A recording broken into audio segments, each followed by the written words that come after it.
बात होती है कि इस चीज का आपको ज्ञान है कि नाउन की जो डेफिनेशन होती है वो आपको पता है, उसका प्रैक्टिकल यूज क्या है ये नहीं।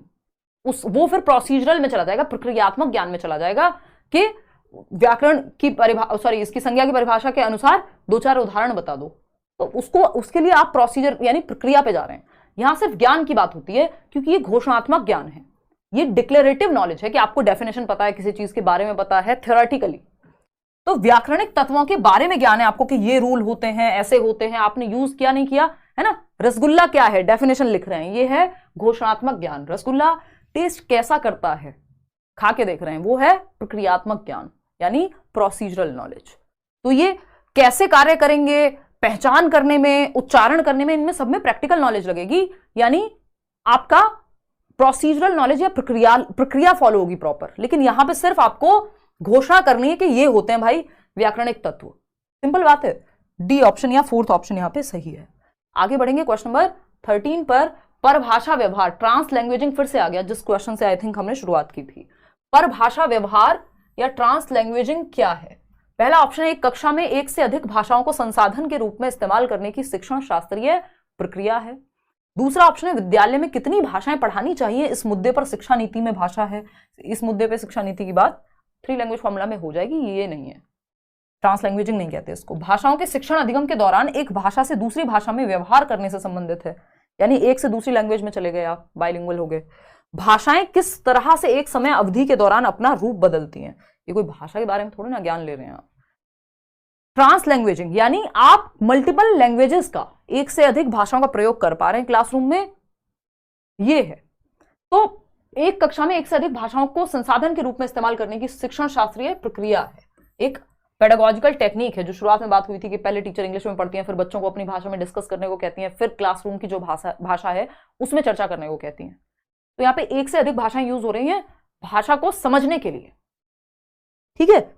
तो भाषाओं के शिक्षण अधिगम के दौरान एक भाषा से दूसरी भाषा में व्यवहार करने से संबंधित है, तो वो तो सीधा सीधा अनुवाद हो जाएगा ना, ट्रांसलेशन हो जाएगा। तो एक से दूसरी भाषा में जाना ही थोड़े ना लैंग्वेजिंग है, एक से अधिक भाषाएं भी हो सकती हैं जिनको हम एक संसाधन के रूप में यूज कर रहे हैं। तो इससे बेहतर ऑप्शन हमारे पास अवेलेबल है, जो कि फर्स्ट ऑप्शन है। आगे बढ़ेंगे, क्वेश्चन नंबर 14 देखिएगा। ये क्या कहता है भाई, नीचे दिए गए प्रश्न को पढ़ें। ठीक है, पढ़ लेंगे जी। पता करें कि यह प्रश्न किस प्रारूप यानी टाइपोलॉजी का है, किस तरह का क्वेश्चन है, ये पता करो। ठीक है, पता कर लेंगे भाई। छोटी बालिका की कहानी पढ़ने के बाद आपने उसके दुखों और कठिनाइयों का सामना करने वाले साहस को महसूस किया। आपने किसी बच्ची की कहानी पढ़ी, किसी व्यक्ति की कहानी सुनी और आपने क्या किया, उसको महसूस किया। ऐसे जोश टॉक्स पे सुनते हैं ना लोग बहुत, ठीक है ना। मेरी मम्मी अभी कुछ टाइम पहले, उनको नया नया यूट्यूब वगैरह उन्होंने देखना शुरू किया है, तो जोश टॉक पे पूरी पूरी कहानियां सुनते हुए रात को सो जाती हैं। तो एक दिन हम बात कर रहे थे, तो फिर कुछ दीदी की शादी में किसी को बुलाना था, तो जोश टॉक से किसी को बुलाना था, तो हम लिस्ट बना रहे थे। यानी तेरा भी जोश टॉक है, मतलब कुछ तो बात हुई ऐसी। तो फिर तो घर की मुर्गी हो जाती है दाल बराबर, इससे ये साबित होता है। मैंने कहा हाँ मम्मी। तो फिर हमारी बात हुई, फिर उन्होंने देखा होगा। तो लेकिन वो रोज़ वो कहानियाँ सुनती हैं और लोगों के दर्द को महसूस करती हैं और फिर बताती हैं कि देखो लोग दुनिया में क्या क्या कर रहे हैं, है ना, देखो लोग क्या क्या महसूस कर रहे हैं। जो शौर्य है मेरा भाई, अब वही सबसे छोटा है, तो उसी को ज्ञान सबसे ज़्यादा दिया जाता है। तो ये कहानी है छोटी बालिका की कहानी पढ़ने के बाद। मुझे इससे वही याद आया, छोटी बालिका की कहानी पढ़ने के बाद आपने उसके दुखों और कठिनाइयों का सामना करने वाले साहस को महसूस किया, यानी फील किया आपने किसी की कहानी सुन के, है ना, किसी की आप बीती सुन के। ठीक, आप उस लड़की को उसकी प्रशंसा के लिए पत्र लिखना चाहेंगे। लगभग 120 शब्दों में पत्र लिखना है। क्या कहलाएगा भाई, फटाफट से बताओ। पहला ऑप्शन है पाठ का विस्तार करने वाला प्रश्न, यानी एक्स्ट्रापोलेटिव क्वेश्चन है, या फिर विमर्श संबंधी प्रश्न, यानी कि जिसपे चर्चा की जा सके, सोचा जा सके, अभिव्यक्त परक यानी अपने आप को एक्सप्रेस करने वाला प्रश्न, या फिर दीर्घ उत्तरीय प्रश्न यानी लॉन्ग आंसर टाइप क्वेश्चन। फटाफट से बताइए। नहीं भारती, बताइए। ए फॉर अपने वाला, हाँ हाँ बहुत बढ़िया प्रतिमा, सृष्टि कह रही है। हाँ यार, बहुत सालों पुरानी वीडियो है वो, जो स्टॉक पे 4 साल पुरानी, उससे भी ज़्यादा मुझे लग रहा है। बहुत बढ़िया। अब तो आजकल हम इधर उधर जाते नहीं हैं। ए फॉर अशोक लगाओ, बहुत बढ़िया। हाँ बहुत बढ़िया, ठीक है, ठीक है जी आदर्श। चलिए अब जवाब दे दीजिए फटाफट से। 47% लोग किसी एक आंसर को कह रहे हैं थर्ड ऑप्शन। फटाफट से देखते हैं क्या है। अभिव्यक्त परक। अब हम यहाँ फंस गए, क्यों? क्योंकि हमने, अब हिंदी में क्वेश्चन इतने आसान नहीं आते, आपने देखा और अक्कड़ बक्कड़ करके आपने लगा दिया। छोटी बालिका की कहानी पढ़ने के बाद आपने उसके दुखों और कठिनाइयों का सामना करने वाले साहस को महसूस किया एक तो, यानी यू फेल्ट दैट, ठीक है, एग्जैक्ट थिंग जो उसने कठिनाइयां, या किसी मूवी देख के, किसी बायोग्राफी पढ़ के, किसी ऑटोबायोग्राफी पढ़ के, कोई उस तरह की मूवी बनी हो जो बायोग्राफिकल हो, आपके आंसू आ गए, आपने महसूस किया उस दर्द को, ठीक, एक तो महसूस किया है, फील वाला एस्पेक्ट है। आप उस लड़की को उसकी प्रशंसा के लिए पत्र लिखना चाह रहे हैं, लगभग 120 शब्द में पत्र लिखना है। अब देखो, देखने में बिल्कुल सही बात है आपकी ये, कि आपको लग सकता है अभिव्यक्त ही तो कर रहे हैं, जो महसूस किया है उसको एक्सप्रेस कर रहे हैं, लेकिन ये अभिव्यक्त परक प्रश्न नहीं है, क्योंकि आप सिर्फ अपने इमोशन नहीं एक्सप्रेस कर रहे हैं, आपने जो पढ़ा है और फिर आप उस पढ़ने के बाद उसकी प्रशंसा करने की बात कर रहे हैं, यहां पे उसके लिए शब्दों की बात कर रहे हैं, यानी आपको सोचना होगा, आपने जो पढ़ा है उसके परे भी आप गए होगे, आपका चिंतन जागृत हुआ होगा, इसको एक्स्ट्रापोलेशन कहते हैं, है ना। अभी हमने थोड़ी देर पहले भी किया था, पाठ का विस्तार करने वाले प्रश्न कहते हैं ऐसे क्वेश्चन को। एक टीचर के रूप में सोचिए, इमोशनल मत हो जाइए, है ना, जोश टॉक वाले माहौल में मत चले जाइए। बात क्या चल रही है? पाठ का विस्तार करने वाला प्रश्न, यानी एज अ टीचर जब आप इस तरह की चीज कहते हैं कि एक काम करा, आपने पाठ को पढ़ा, आपने महसूस किया, अब उसकी प्रशंसा में आपको पत्र लिखना है, या उसके बारे में जो भी बात कहनी है उस पर पत्र लिखना है, यानी पाठ का विस्तार हो गया, बच्चे अपना दिमाग लगा पाएंगे, थिंकिंग कर पाएंगे, जो है सामने उसके और परे जा पाएंगे। तो इसको पेडागोजी के टर्म्स में पाठ का विस्तार करने वाला प्रश्न कहते हैं, या एक्स्ट्रापोलेटिव क्वेश्चन कहते हैं, जिसमें बच्चे को एक्स्ट्रा सोचना भी पड़ेगा, विचार भी करना पड़ेगा, चिंतन भी करना पड़ेगा, तब एक्सप्रेस करेगा। तो एक्सप्रेस करना तो जस्ट एक पार्ट है इसका, इसीलिए अभिव्यक्त परक नहीं कह रहे हैं, क्योंकि जस्ट जो अभिव्यक्ति है यहां वो जस्ट एक हिस्सा है। पेडागोजिकल टूल में इसको हम क्या कहते हैं? एक्स्ट्रापोलेटिव टाइप का क्वेश्चन कहते हैं। समझ पा रहे हो? आम भाषा में नहीं समझना है इसको, पेडागोजी में समझना है ना। ये है आम जिंदगी, आपको मेंटोस जिंदगी जीनी है एज अ पेडागोजी टीचर, क्योंकि आपको पेडागोजी के हिसाब से समझनी पड़ेंगी चीजें, ठीक। तो मेंटोस जिंदगी में पाठ का विस्तार करने वाला प्रश्न है, ठीक। और दीर्घ उत्तरीय विमर्श संबंधी वो कोई सेंस ही नहीं बनाता, वो अपने आप ही इसके अंदर आ जाएगा कि वो दीर्घ उत्तरीय तो अपने आप ही हो जाएगा जब 120 शब्द में लिखना है, लेकिन सिर्फ 120 शब्दों को नहीं समझना है। ये अपने आप में एक एक्स्ट्रापोलेटिव क्वेश्चन था जिसमें आपको सोचना पड़ा। क्वेश्चन नंबर 15 देखिएगा, 25 क्वेश्चन है टोटल। निम्नलिखित में से त्रिभाषा सूत्र के संबंध में कौन सा कथन सही है? बताइएगा फटाफट से। सभी बच्चे अपनी विद्यालयी शिक्षा राज्य भाषा हिंदी में शुरू करते हैं और 10वीं पूरी करने तक कम से कम 2 और भाषाएं सीखते हैं, यानी जो उनकी स्कूल की लैंग्वेज है राज्य भाषा हिंदी में शुरू करते हैं और 10वीं पूरी करने तक कम से कम 2 और भाषाएं सीख जाते हैं, यानी सब हिंदी में शुरू कर रहे हैं। सबकी मातृभाषा हिंदी होगी जरूरी तो नहीं है। फिर देखते हैं सेकंड ऑप्शन, ये क्या कहता है भाई? सभी बच्चे अपनी विद्यालय शिक्षा मातृभाषा और घर की भाषा में शुरू करते हैं और 10वीं पूरी करने तक कम से कम 2 और भाषाएं सीख लेते हैं।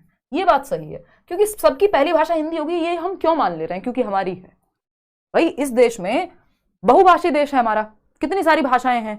अगर हम देखें, किसी घर में मलयालम बोली जा रही हो सकती है, किसी घर में पंजाबी, किसी घर में संस्कृत, किसी घर में कुछ और हो सकता है, भोजपुरी, कोई भी भाषा हो सकती है, बंगाली हो सकती है। तो वो हिंदी से ही शुरुआत क्यों करेगा? क्योंकि शुरुआत तो हमें त्रिभाषा सूत्र के अनुसार मातृभाषा से करनी है, और मातृभाषा क्या है आपकी? कोई भी हो सकती है, जरूरी थोड़ी हिंदी होगी। तो पहली भाषा सभी बच्चे विद्यालय शिक्षा मातृभाषा यानी घर की भाषा में शुरू करते हैं और 10वीं पूरी करने तक कम से कम 2 और भाषाएं सीखते हैं, क्योंकि एलिमेंट्री लेवल तक जाते जाते 2 और भाषा, तभी 3 लैंग्वेज बनेंगी टोटल। एक आपकी मदर टंग, दूसरी इंग्लिश या हिंदी में से कोई, और तीसरी आपकी मॉडर्न इंडियन लैंग्वेज, ठीक है ना। तो तब तो 10वीं तक जाते जाते 3 भाषाएं वो सीख लेगा। सभी बच्चे अपनी विद्यालय शिक्षा अंग्रेजी माध्यम में क्यों करें भाई? बच्चे अपनी विद्यालय शिक्षा अपने राज्य की भाषा में नहीं, मातृभाषा में शुरू करेंगे और 2 और भाषाएं सीख लेंगे। तो सेकेंड ऑप्शन सही है। क्वेश्चन नंबर 16 देखिएगा और जवाब दीजिएगा। यहां एक ऐसी स्थिति दी जा रही है जहां विद्यार्थियों को विषय के प्रति समझ बनाने के लिए विषय के विपरीत वाले दृष्टिकोण से परिचित करवाया जाता है। इस प्रक्रिया द्वारा विद्यार्थियों में किसके विकास का प्रयास किया जा रहा है? यानी जो सब्जेक्ट है उसका ऑपोजिट भी आप सोच पाए, यानी उसका और दूसरा पक्ष क्या हो सकता है। जैसे ही मैं कहती हूं कई पहलुओं पे सोचना, यानी समालोचनात्मक चिंतन की बात हो रही है। आते हैं ऑप्शन पे, समझते हैं। समालोचनात्मक साक्षरता यानी क्रिटिकल लिटरेसी, साक्षरता विकास, लिटरेसी डेवलपमेंट। तो लिटरेसी तो नॉर्मली भी तो पढ़ना लिखना सीखना भी तो साक्षरता है ना, इसमें आपको विपरीत वाले दृष्टिकोण की क्या जरूरत है? तो ये तो गलत हो जाएगा। समालोचनात्मक विश्लेषण है, ये एनालिसिस है। देखो ये समालोचनात्मक विश्लेषण अपने आप ही आ जाता है समालोचनात्मक साक्षरता कौशल के अंदर, जो हमने अभी किया था क्रिटिकल लिटरेसी स्किल्स में। अगर उसमें आप विश्लेषण नहीं कर पाएंगे तो काहे का समालोचनात्मक चिंतन है। क्रिटिकल थिंकिंग में तो आप देख पा रहे हैं ना, फैक्ट क्या है, ओपिनियन क्या है ना। कोई कह रहा है 2000 के नोट में चिप है, तो भाई कैसे है, कहां है, इसका साक्ष्य क्या है, हर एक पहलू आप देख पा रहे हैं किसी चीज का, वो समालोचनात्मक चिंतन है। ठीक, प्रक्रिया आधारित शिक्षण शास्त्र यानी प्रोसीजर पे बेस्ड है नहीं, यहां पे आप समालोचनात्मक साक्षरता की बात हो रही है। सिंपल बात, समालोचनात्मक विश्लेषण तो इसमें अपने आप आ जाएगा ना, समालोचना जहां आ गई तो विश्लेषण तो होगा ही। क्रिटिकल थिंकिंग में अगर आप एनालिसिस नहीं कर रहे हैं, विश्लेषण नहीं कर रहे हैं, चीजों को खोल के नहीं देख पा रहे हैं, तो फिर किस बात का क्रिटिकल थिंकिंग है ना। तो ये तो इसके अंदर अपने आप ही समाहित है। हाय मैम, पेड बैच में पेमेंट नहीं हो रहा, क्या करना चाहिए? सौम्या, हो जाएगा, ऐसी क्या दिक्कत है, टीम को कॉल कर लो, मेल डाल दो, है ना, वेबसाइट से ले लो। समालोचनात्मक साक्षरता, इसके अंदर अपने आप ये एनालिसिस भी, कंक्लूजन भी, निष्कर्ष निकालना, समालोचनात्मक निष्कर्ष, समालोचनात्मक आपका ये विश्लेषण, ये सब आ जाएगा समालोचनात्मक साक्षरता के अंदर, क्योंकि अब आपके अंदर वो लिटरेसी आ चुकी है। ये वैसा ही है कि जैसे हम कह रहे हैं कोई व्यक्ति साक्षर है, तो भाई साक्षर है तो पढ़ना लिखना तो आ ही गया होगा ना, तभी तो उसको लिटरेट कह रहे हैं हम, है ना। साक्षरता सीखी है तो पढ़ना लिखना बोलना ये सारी स्किल्स होंगी व्यक्ति में। तो उसी तरह से जब समालोचनात्मक साक्षरता आ गई है तो ये विश्लेषण, ये आपका तथ्यों पे जांचना, अलग अलग पहलुओं से सोचना, ये सब तो होगा ही। तो इसलिए वो बात सही है। कक्षा 6 की अध्यापिका शब्दावली समृद्ध करने के लिए चम्मच, प्लेट, डिब्बे, परात कक्षा में लेकर आती हैं। इन्हें दिखाकर वह रसोई में इस्तेमाल होने वाली वस्तुओं का विवरण लिखना चाहती हैं। भाषा शिक्षण के संदर्भ में इन वस्तुओं को क्या कहेंगे? वस्तुओं को ऑब्जेक्ट्स के माध्यम से पढ़ा रहे हैं, वस्तुओं के माध्यम से। जब मैंने कहा पेन, तो मैं कह रही हूं PEN, पेन लिखते हुए, ये होता है पेन। जब मैंने कहा एप्पल, तो मैंने एप्पल दिखा दिया। ये रियलिया है, रियल ऑब्जेक्ट्स का इस्तेमाल करना। ये सिर्फ पहले इंग्लिश पेडागोजी में ही आता था। वास्तविक वस्तुएं लेकर के आ रही है टीचिंग लर्निंग मटेरियल यानी शिक्षण सहायक सामग्री के रूप में, ताकि बच्चे को और क्लियर हो सकें चीजें। तो ये खाना पकाने के बर्तन है, वास्तविक जीवन के कार्य हैं, शिक्षण सामग्री नहीं, ये आम जिंदगी है। आपको मेंटोस आंसर चाहिए। वास्तविक वस्तुएं टीचर के रूप में सोचिए थोड़ा सा, यानी रियल ऑब्जेक्ट्स को जब आप क्लासरूम में बच्चों को समझाने के लिए यूज कर रहे हैं, है ना। तो झाड़ू, जब आप बात कर रहे हैं झाड़ू के बारे में बता रहे हैं, तो झाड़ू दिखा भी दे रहे हैं। जब आप बॉटल की बात कर रहे हैं या माउस की बात कर रहे हैं, तो आप माउस दिखा दे रहे हैं, है ना। तो रियल ऑब्जेक्ट्स को आप क्लासरूम में यूज कर रहे हैं जब, तो वो रियलिया कहलाता है, यानी रियल ऑब्जेक्ट्स या वास्तविक वस्तु है। क्वेश्चन नंबर 18 देखिएगा फटाफट से और जवाब दीजिएगा। क्या होता है क्वेश्चन नंबर 18 में? सामाजिक विज्ञान की कक्षा में, यानी सोशल साइंस की क्लास है, शिक्षार्थी कक्षा में दिए जा रहे वक्तव्य से मुख्य बिंदु समझने की कोशिश कर रहे हैं, यानी मेन जो पॉइंट है उस बात का, वो क्या है उस चैप्टर का, और मुख्य बिंदु लिख रहे हैं, जो मेन पॉइंट्स हैं वो लिख रहे हैं। ठीक, इस कौशल को क्या कहेंगे? यानी मेन पॉइंट को समझने की कोशिश और उसको लिख भी रहे हैं। लेखन कौशल है इसमें, संज्ञानात्मक कौशल है, अध्ययन कौशल है, श्रवण कौशल है।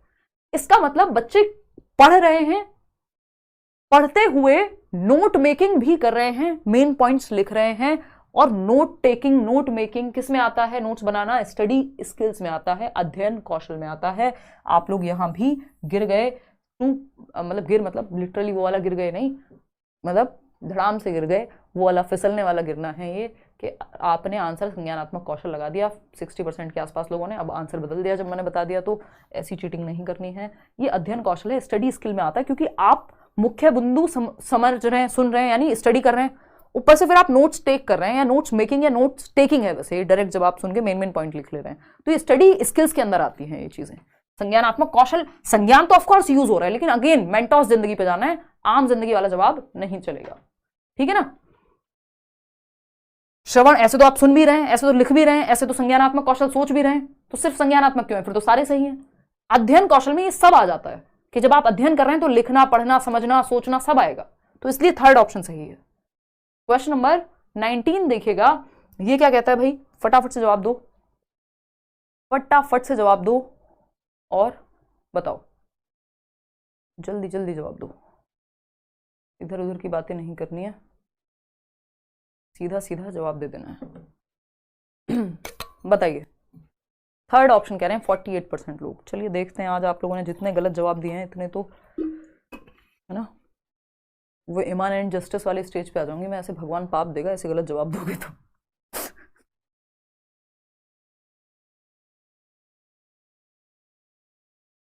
मजाक कर रही हूँ। खैर यहाँ गलती हो जाए कोई नहीं, पेपर में ठीक होना चाहिए, उसके लिए पहले समझ लगेगी। कुछ दिन 2-4-6 सेशन हम हिंदी के करेंगे तो अपने आप समझ बनने लग जाएगी, क्योंकि वही टॉपिक्स रिपीट हो रहे होते हैं बार बार, तो दिक्कत नहीं होगी।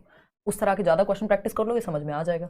अधिगम प्रतिफल यानी लर्निंग आउटकम, इसको इंग्लिश में क्या कहते हैं? लर्निंग। एक तो इन्होंने हिंदी ना हिंदी छोड़ी है ना इंग्लिश ही छोड़ी है, ये सीधा सीधा ट्रांसलेट कर देते हैं इंग्लिश से, और जब से ऐसा होना शुरू हुआ है तब से हिंदी पेडागोजी में दिक्कत लोगों को ज़्यादा आई है, बट हम कर लेंगे इसको, डोंट वरी। अधिगम प्रतिफल यानी लर्निंग आउटकम। आउटकम क्या निकल के आया है ना? 3 साल दे दिए किसी रिश्ते को, शादी तक नहीं पहुंची बात, बर्बाद हो गया टाइम, है ना? ये लोगों का आउटकम का तरीका होता है, ठीक, बट ये कॉन्सेप्ट सही नहीं है, ठीक। अधिगम प्रतिफल शिक्षार्थियों को समर्थ बनाते हैं। ये जो लर्निंग के आउटकम है कि आपने कुछ सीखा, उस सीखने से प्राप्त क्या हुआ, कितने % समझ में आया, वो है आउटकम। ये क्लास आपने देखी, 25 क्वेश्चन किए, कितने क्वेश्चन सही हुए? अच्छा, क्वेश्चन इतने सही हुए, समझ में कितना आया, तो ये आउटकम है उस क्लास का, ठीक है। तो अधिगम प्रतिफल यानी सीखने का प्रतिफल, रिजल्ट, आउटकम, शिक्षार्थियों को किस चीज में समर्थ बनाता है, एबल बनाता है, सभी कौशलों के अधिगम के न्यूनतम स्तरों को प्राप्त करने में, यानी जो मिनिमम लेवल है, या फिर भाषागत तथ्यों को मापने के संदर्भ में प्राप्त करना, यानी जो लैंग्वेज को लेकर के जो आपके कॉन्सेप्ट्स हैं या आपके जो तथ्य हैं उनको लेकर के क्या समझ में आया है, व्याकरणिक ज्ञान को मापन के संदर्भ में प्राप्त करना, दक्षताओं को मापन के संदर्भ में प्राप्त करना, सब अपनी अपनी मर्जी से अक्कड़ बक्कड़ बम्बे बो करके जवाब दे रहे हैं। सिर्फ न्यूनतम स्तरों को प्राप्त करना थोड़ी ना लर्निंग आउटकम होता है कि आप 100 में से 33 नंबर ले आओ तो हम कहेंगे हाँ बहुत अच्छा लर्निंग आउटकम आया है। भाई दक्षताएं, आपकी मास्टरी कितनी हासिल हुई है, तो दक्षताओं को मापन के संदर्भ में प्राप्त करना कि आपने 4 चैप्टर पढ़े, आपने एक मैराथन देखा और आपके कॉन्सेप्ट्स क्लियर हो गए, या आपने बैच लिया, आप डेली बेसिस पे पढ़ रहे थे, फिर आप जब एक थियरी पढ़ के, मान लीजिए मैं प्याजे की थियरी पढ़ाती हूँ 4 दिन लगा करके, तो बैच में मैंने लगाया है समय, फिर हम क्वेश्चंस करते हैं प्याजे के, तो आप प्याजे के क्वेश्चंस जब आप कर रहे हैं तो आपको समझ में आएगा कि यार ये क्वेश्चंस सही हो रहे हैं, जो हमने पढ़ा था क्या वो समझ में आ रहा था, अब पता लग रहा है, यानी कितनी मास्टरी हासिल हुई है, मैं कितना दक्ष, कितना लायक बना हूं, ये बात आपको संदर्भ में समझ में आ जाती है। तो दक्षताओं को मापन के संदर्भ में प्राप्त करना कि कितने % मापा जा पा रहा है या नहीं जा पा रहा है, कि आपकी मास्टरी कितनी हासिल हुई है किसी एक टॉपिक पे, सिर्फ न्यूनतम स्तर नहीं कि बेयर मिनिमम सीख लिया, वो नहीं, तो 4th तो सही हो ही नहीं सकता, मतलब 1st तो सही हो ही नहीं सकता, 4th सही है, गलत जवाब दे रहे हो कॉन्फिडेंस के साथ। क्वेश्चन नंबर 20 देखना और जवाब देना। भाषा अधिगम के बारे में कौन सा कथन सही है? सहजात या प्रथम भाषा का ज्ञान द्वितीय भाषा के अधिगम को समर्थित करता है, यानी फर्स्ट लैंग्वेज लर्निंग, दूसरी लैंग्वेज जो आप मान लीजिए आज आपको हिंदी आती है जो आपकी मातृभाषा है, और फिर आप इंग्लिश सीखते हैं तो ये हिंदी का ज्ञान आपको इंग्लिश में हेल्प करेगा। बात सही है या नहीं मैं क्यों बताऊं, आप पहले देखो। प्रथम भाषा अधिगम और द्वितीय भाषा दोनों पूरी तरह से अलग अलग है, यानी फर्स्ट लैंग्वेज लर्निंग और जो सेकंड लैंग्वेज लर्निंग है वो दोनों एकदम अलग है। नहीं भाई एकदम अलग क्यों होते? सहजात प्रथम भाषा का ज्ञान द्वितीय भाषा के अधिगम में अवरोध, बाधा बनता है, फर्स्ट लैंग्वेज सेकंड लैंग्वेज में ही। इस अप्रोच से नहीं चलना, बल्कि मल्टीपल लैंग्वेजेस हेल्प करती हैं। सहजात प्रथम भाषा के ज्ञान का द्वितीय भाषा अधिगम से कोई लेना देना नहीं है, ऐसा भी नहीं है। तो क्या है, जो फर्स्ट लैंग्वेज होती है आपकी वो दूसरी भाषा को सीखने में मददगार साबित होती है, ये बात हमें माननी है एज अ टीचर। इसलिए हम कहते हैं बहुभाषिता का माहौल, जितनी ज्यादा भाषाएं होंगी, बल्कि कहा जाता है जिन लोगों को 2 या 2 से अधिक भाषाएं आती हैं उनका संज्ञान, उनकी थिंकिंग प्रोसेस, उनका जो कॉग्निटिव लेवल है वो बेटर हो पाता है। तो बच्चे को हम भाषाएं तो जितनी सिखाएं उतना अच्छा है। तो first option is the right answer. Question number 21 देखिएगा, लड्डू सा क्वेश्चन है, इसमें भी अगर आपने गलती की तो फिर वो आया था ना सीटेट माफ नहीं करेगा। फिर देखना एक बार 21वां सवाल क्या कहता है। कक्षा 7 का विद्यार्थी यानी क्लास 7 का स्टूडेंट है, एलम नाम है, कन्नड़, मराठी, हिंदी और अंग्रेजी 4 भाषाएं जानता है, यानी 4 लैंग्वेजेस उसको आती हैं, जिसमें कन्नड़ा है, मराठी है, हिंदी है, इंग्लिश है। ठीक, घर में यानी मल्टीपल लैंग्वेजेस, बहुभाषिता वाला बच्चा है। घर में जब वह अपने माता पिता के साथ बात करता है तो वह प्रवाह के साथ यानी फ्लो में, फ्लुएंसी के साथ 4 भाषाएं बोलता है, और विद्यालय में वह हिंदी यानी स्कूल में हिंदी, कन्नड़ तथा अंग्रेजी बोलता है। अब वो मराठी नहीं बोल रहा है क्योंकि विद्यालय में यही 3 भाषाओं के लोग होंगे ज्यादातर, क्योंकि उसके मित्र व अध्यापकों को यही भाषाएं आती हैं, उनको मराठी नहीं आती तो वो मराठी नहीं बोल रहा है ना। इस स्थिति को किस रूप में जाना जाएगा? क्या है ये स्थिति?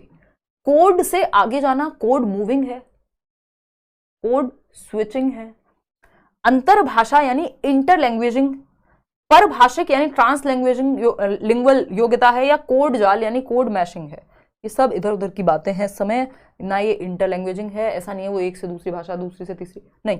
परभाषिक ट्रांसलिंगुअल योग्यता है कि बच्चा एक से दूसरी भाषा में फ्लूइडली चेंज कर सकता है, कई भाषाओं का इस्तेमाल वो कर सकता है, ये है ट्रांसलैंग्वेजिंग, यानी लैंग्वेज में ट्रांसफर कर सकता है, ट्रांस मतलब चेंज कर सकता है यहाँ, ठीक है ना। सिर्फ ऐसा नहीं है कि वो एक ही भाषा में परिवर्तन करता तब इंटरलैंग्वेजिंग होता, कि हिंदी का ही कोई और रूप में बोलने लग जाऊं तो वो इंटरलैंग्वेजिंग हुआ, अंतरभाषा हुआ, एक ही भाषा के अलग अलग रूप, लेकिन यहाँ अलग अलग भाषाएं हैं, परभाषिक रूप हो गया।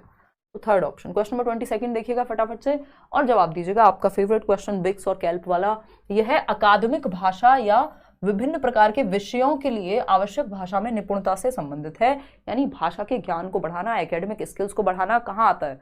कॉग्निटिव, बताओ, कॉग्निटिव एकेडमिक लैंग्वेज प्रोफिशिएंसी, ठीक। संप्रेषणात्मक भाषा निपुणता, तो ये तो बिक्स हो गई ना, कि आप जब डेली कम्युनिकेशन में जो भाषा यूज कर रहे हैं, आम बोलचाल की भाषा। संज्ञानात्मक अकादमिक भाषा निपुणता, ये आपके अकादमिक भाषा या विभिन्न प्रकार के विषयों के लिए, जो आप अलग अलग सब्जेक्ट पढ़ रहे हैं उस सब्जेक्ट को समझने के लिए, जैसे आप पेडागोजी पढ़ रहे हैं तो आपको कॉग्निटिव एकेडमिक लैंग्वेज प्रोफिशिएंसी चाहिए कि उन टर्म्स को आप समझ पाए। यहाँ पे वो आम वाली भाषा जरूरी नहीं यूज होगी। आम भाषा में तो एकोमोडेशन, जब आप प्याजे में पढ़ते हैं तो एकोमोडेशन को तो आवास कह देते हैं, कहीं आप रह रहे हैं वो एकोमोडेशन है। लेकिन मेंटोस भाषा में या पेडागोजिकल भाषा में या कॉग्निटिव लैंग्वेज की या एकेडमिक लैंग्वेज की जब हम बात कर रहे हैं यहाँ, तो हम एकोमोडेशन को समायोजन कहते हैं, कि आप चेंज कर रहे हैं, मॉडिफाई कर रहे हैं कुछ। समझ पा रहे हो? फिर आम भाषा नहीं है ये। तो संज्ञानात्मक अकादमिक भाषा निपुणता यानी कॉग्निटिव एकेडमिक लैंग्वेज प्रोफिशिएंसी। अंतर भाषा निपुणता यानी आप मल्टीपल लैंग्वेजेस में क्या कर पा रहे हैं, मास्टरी हासिल कर पा रहे हैं, उसकी बात नहीं है यहाँ पे। मल्टीपल लैंग्वेज की बात नहीं है। एकेडमिक्स को आप समझने के लिए जिस भाषा का इस्तेमाल कर रहे हैं, चाहे वो हिंदी में क्यों ना समझ रहे हो, बुनियादी अंतर्वैयक्तिक संप्रेषण कौशल, तो वो तो बेसिक इंटरपर्सनल स्किल्स जो आप बोलचाल की भाषा में यूज कर पा रहे हैं, ठीक। अब जब इन पे पकड़ बन जाए तो हम इनको कहेंगे कि ये आपकी जो बिक्स हैं वो आपने पूरी तरह से मास्टर कर ली है। यहाँ पे बुनियादी थी, यहाँ पे निपुणता है, बस इतना ही अंतर है। क्वेश्चन नंबर 23 देखिएगा, सेकंड लास्ट क्वेश्चन है आज के लिए, फटाफट से जवाब देंगे। क्वेश्चन नंबर 23 कहता है कक्षा 8 की अध्यापिका एक पाठ्य सामग्री के 5 वाक्यों को 2 बार अंग्रेजी में पढ़ती हैं और शिक्षार्थियों को ध्यानपूर्वक सुनने के लिए कहती हैं, कि ये मैंने 2 बार इंग्लिश में पढ़ा मान लीजिए, और बच्चों को कहा कि सुनो भाई ध्यान से, ठीक। इसके बाद वह शिक्षार्थियों को 4-4 के समूह में काम करने के लिए कहती है। 4-4 के ग्रुप बना दिए, वाइकोस्की की बात को मान रहे हैं कि ग्रुप में सिखाओ, समूह में सिखाओ, अच्छा सीखेंगे बच्चे, एक दूसरे से हेल्प लेके सीखेंगे। और काम करने के लिए कहती हैं कि वे पढ़ी गई पाठ्य सामग्री का पुनर्लेखन करें, यानी खुद से रीराइट करें, जो एकदम मूल जैसा ना हो, यानी जो आपने कहानी सुनी है उससे कुछ अलग लिखो, बिल्कुल सेम एज इट इज नहीं, अपने तरीके से, अपने भाषा में, अपने विचारों के साथ। इस गतिविधि को क्या कहेंगे? सामूहिक श्रुतलेख कहेंगे, श्रवण कार्य, लेखन कार्य, अनुच्छेद श्रुतलेख है। बताओ। देखो यहाँ पे समूह है, एक तो इस बात पे ध्यान देना, 4-4 का ग्रुप बना है, टीचर ने 5 वाक्यों को 2 बार अंग्रेजी में पढ़ा है और अपने तरीके से लिखने को कहा है, तो श्रुतलेख हो गया, क्योंकि सुन के लिखेगा बच्चा समूह में। 3 बातें हो गई, सुन के लिखना यानी श्रुत लेख, समूह में लिखना सामूहिक श्रुतलेख। सिंपल, सरल, सुंदर, सस्ता, टिकाऊ जवाब फर्स्ट ऑप्शन। सिर्फ सुन थोड़ी रहे, सिर्फ लिख थोड़ी रहे, सिर्फ अनुच्छेद का श्रुतलेख थोड़ी है, एज इट इज थोड़ी है कि पैराग्राफ को लिख दिया है, अपना दिमाग लगाना है उसमें, ठीक। तो समूह के साथ फिर मिल रहे हैं। क्वेश्चन नंबर 24 देखिएगा और जवाब दीजिएगा फटाफट से। निम्नलिखित में से कौन सी भाषा की एक विशेषता नहीं है, यानी लैंग्वेज की एक कैरेक्टरिस्टिक नहीं है, उसकी विशेषता नहीं है। ये क्वेश्चन पूछा जा चुका है पता नहीं कितनी बार अलग अलग तरीके से। जब हम भाषा की विशेषताएं पढ़ते हैं, पहला ही चैप्टर है लैंग्वेज पेडागोजी में, जब हम लोग डिस्कस करते हैं तो ये चीज आती ही आती है कि भाषा की विशेषता नहीं है। भाषा यादृच्छिक होती है, भाषा स्थिर है, भाषा सांस्कृतिक अनुभवों पर आधारित है, भाषा एक अर्जित और सीखा हुआ व्यवहार है, यानी या तो आप एनवायरमेंट से अर्जित कर लेते हैं, जैसे आप अपनी मातृभाषा को उठा लेते हैं, आपको कोई किताब पढ़ने की जरूरत नहीं, आप सुनते हैं आसपास से, दिमाग में भर जाती है, आप बोलने लगते हैं, अर्जित कर लिया, इकट्ठा कर लिया, ठीक। और सीखी हुई क्या है? आप ग्रामर सीख रहे हैं, ABCD सीख रहे हैं, जब आप लैंग्वेज के प्रॉपर रूल्स वगैरह से सीख रहे हैं, दोनों ही होती है। भाषा एक्वायर्ड भी होती है यानी अर्जित भी होती है, और लर्न भी होती है यानी सीखी हुई भी होती है। जैसे इंग्लिश लर्न हो सकती है, हिंदी हो सकता है आपने अर्जित की हो अपने आसपास से। भाषा सांस्कृतिक अनुभवों पर आधारित होती है, यानी जो संस्कृति में आप रहते हैं उस तरह के अनुभवों पर आधारित होगी, बात ठीक है ना। हम रामायण महाभारत ये सब सुन रहे हैं, पढ़ रहे हैं, देख रहे हैं, तो ये भी तो हमारे सांस्कृतिक अनुभवों से प्रेरित है ना भाषा। अगर हम देखें भाषा यादृच्छिक है, यानी क्या है, आर्बिट्रेरी है, यानी भाषा इच्छा के अनुसार हमने बना रखी है, यादृच्छिक है, इच्छा पे बेस्ड है। मेरा मन किया कि ये पेन है और ये पेन ऐसा दिखेगा, हो सकता है मैं रॉकेट को पेन कह देती, या हमारा मन करता हम रॉकेट को पेन कहते, है ना, ये रॉकेट जैसे लग रहा होगा हालांकि मेरे द्वारा बनाया गया पेन। तो बट ये जैसी लिखी जाती है और जो इसका मतलब है उसमें कोई रिलेशन नहीं है, ये हमने अपनी मर्जी से बना लिया। अगर मैं इस मग को पग कहने लगूं, या हम कहते हमेशा से, तो ये पग हो जाता, क्या ही फर्क पड़ रहा है। तो हमने एक कोई खास रिलेशन नहीं है, इस मग का मतलब कुछ मग में लगा हुआ नहीं है जिसकी वजह से ये मग है। तो ये हम जैसी लिखी जाती है और जैसे हम पढ़ते हैं, या जिसका जो मतलब है वो हमने इंडिपेंडेंटली बनाया हुआ है इच्छा से अपनी, तो यादृच्छिक है। लेकिन भाषा स्थिर नहीं हो सकती। भाषा स्थिर हो जाएगी तो फिक्स हो जाएगी। हर साल पता नहीं कितनी सारी ऑक्सफोर्ड डिक्शनरी से लेके कितनी सारी डिक्शनरीज में नए नए शब्द ऐड होते हैं, कुछ शब्द हटते हैं। भाषा समाज के साथ बदलती रहती है, समय के साथ भाषा सेम नहीं रहती। आज से 20 साल पुरानी मूवी देख लीजिए कोई, पहले तो मूवी को मूवी भी नहीं कहते थे, फिल्म ही कहते थे, है ना। तो उस समय पे भाषा आपको अलग मिलेगी, आज के समय भाषा आपको अलग मिलेगी आज की मूवीज में। तो समय के साथ या जनरेशन बाय जनरेशन समाज बदलता है, भाषा भी बदलती है, तो भाषा स्थिर नहीं हो सकती। यही बात गलत है, और जो गलत है वही सही है, क्योंकि पूछा ही गलत है, क्योंकि नहीं लिखा हुआ है, यानी नॉट लिखा हुआ है। तो नॉट कौन है यहाँ पे, भाषा स्थिर है, ये नहीं है, ये गलत है, सिंपल। क्वेश्चन नंबर 25 आज के लिए आखिरी सवाल, फटाफट से बताइए आप जवाब। अ और ब दो कथन दिए हुए हैं, इन दोनों पे आपको विचार करना है। अ कथन में क्या है और ब कथन में क्या है, समझते हैं। ए स्टेटमेंट कहता है अकादमिक भाषा विशेषताओं की विशेषता है जो अकादमिक विषयों के लिए विशिष्ट है, यानी एकेडमिक लैंग्वेजेस जो है उनकी एक विशेषता है, उनकी एक स्पेशलिटी है जो एकेडमिक लैंग्वेज के लिए स्पेसिफिक है। यानी जैसे मैंने अभी बताया कि एकोमोडेशन को आवास बोलते हैं नॉर्मल भाषा में, बट पेडागोजी में, एकेडमिक्स में जब हम पेडागोजी की बात कर रहे हैं, तो पियाजे की थियरी की बात कर रहे हैं, तो वो समायोजन है। तो ये बात तो सही है। अकादमिक भाषा के क्षेत्र में व्याकरण, शब्दावली और भाषा के सभी विषय क्षेत्रों के विमर्श हैं। यानी इसमें कई बार जब हम एकेडमिक्स में लैंग्वेज पढ़ रहे हैं तो उसमें ग्रामेटिकल एस्पेक्ट भी है, वोकैबुलरी का एस्पेक्ट भी है, वर्ड मीनिंग, भाषा के सभी क्षेत्र के विमर्श भी शामिल होते हैं जिस आधार पर वो बनती है। तो तीनों ही बातें, दोनों ही बातें सही है। अ और ब दोनों ही सही है। ये तो वैसे भी आपका फेवरेट उत्तर है, सब आंख बंद करके लगा ही देते हैं जब समझ ना आ रहा हो, है ना। चलो खैर, आउट ऑफ 25 क्वेश्चंस कितने ठीक हुए एक तो ये बताना, और ठीक से भी ज्यादा, मुझे पता है आज बहुत लोगों से गलतियां हुई हैं, ठीक से भी ज्यादा इस बात पे फोकस रखना कि आपको सीखने को क्या मिला। जब ये 2-4-6 सेशन हो जाएंगे तो आपको चीजें और अच्छे से क्लियर इसमें हो पाएंगी। तो आउट ऑफ 25 एक तो कितने ठीक किए, इसके आंसर्स के साथ PDF आपको टेलीग्राम चैनल पे मिल जाएगी। बैच में आप एनरोल कर सकते हैं, और करियर विल ऐप डाउनलोड करके ये सेशन पसंद आया हो तो लाइक शेयर सब्सक्राइब आप कर दीजिएगा, कमेंट्स में बता दीजिएगा अपने विचार। बाकी आज के लिए हम रखेंगे इतना ही। कोई और आपके मन में सवाल हो, सुझाव हो तो आप बता सकते हैं फटाफट से। गुड नाइट भाई, क्लास हो जाती है लेट, आई नो। और हाँ, बहुत बढ़िया। टेम्प वासी कह रहे हैं आपका बनाया हुआ रॉकेट मजनू भाई के पेंटिंग से भी बढ़िया है। ठीक है सागर और वासी, हाँ भाई ठीक है। गुड नाइट जहाना परवीन, ओके थैंक यू भाई, ठीक है।